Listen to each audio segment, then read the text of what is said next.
আসসালামু আলাইকুম। ঈদ মোবারক সবাইকে। আসলে ইউটিউবে এটা আমার প্রথম ভিডিও। তো আমরা একটা খুব সুন্দর ঈদের দিন কাটিয়ে আসলাম ইরানের তেহরানে। তো ওখানে আসলে বাংলাদেশি খাবার ঈদের দিন খাওয়া খুবই ডিফিকাল্ট ব্যাপার, কারণ বাংলাদেশি খুব কম। আর আমাদের সৌভাগ্য হয়েছিল রেডিও তেহরানের আশরাফ ভাইয়ের বাসায় বাংলাদেশি খাবার রান্না করা। তো সেই হিসেবেই আমরা সকালবেলা মাছ, তারপরে দুম্বার মাংস, গরুর মাংস, আরও কিছু জিনিসপত্র কিনে রান্না করতে শুরু করলাম। রান্না করে টোরে সারাদিন বেশ কাটাই ফেললাম। তো সেখান থেকে কিছু স্মৃতি আপনাদের সাথে শেয়ার করা। এই যে মাছের ছবি, মাছটা ভাজা হওয়ার পরের ছবি, এখানে আরও কিছু ভিডিও আছে। তো সেই স্মৃতিগুলা এখন বেশ মনে পড়ে যাচ্ছে। তো যার ফলে ভাবলাম যে আপনারা একটু দেখলে হয়তো ভালো লাগবে। আর ইরান সম্পর্কে আমরা আসলে ওইভাবে জানিও না, একটু কমই জানি। বাংলাদেশের সাথে একটু দূরত্বের কারণে হোক আর বিভিন্ন কারণে হোক আমরা খুব একটা বেশি জানতে পারি না। যার ফলে আর কি এটা শেয়ার করলে অনেকে অনেক কিছু শুনতে পারবে, জানতে পারবে।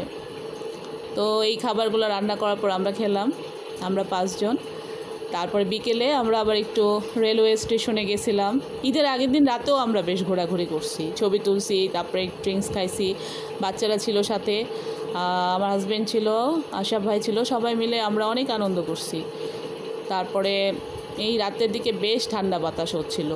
তারপরে আমরা একটু ঘোরাফেরা করলাম, পরের দিন রান্না করলাম। তারপরে খাওয়া দাওয়া করার পরে তারপরে আবার বিকেলের দিকে বের হয়ে গেলাম।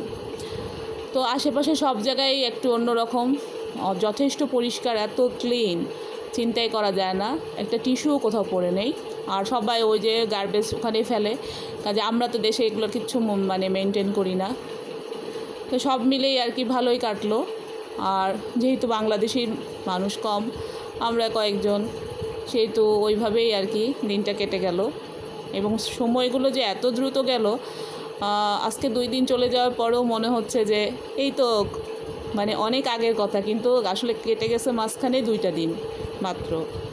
তো সব মিলেই সবাই ভালো থাকবেন। আবারও কোনো ভিডিও নিয়ে দেখা হবে। আল্লাহ হাফেজ।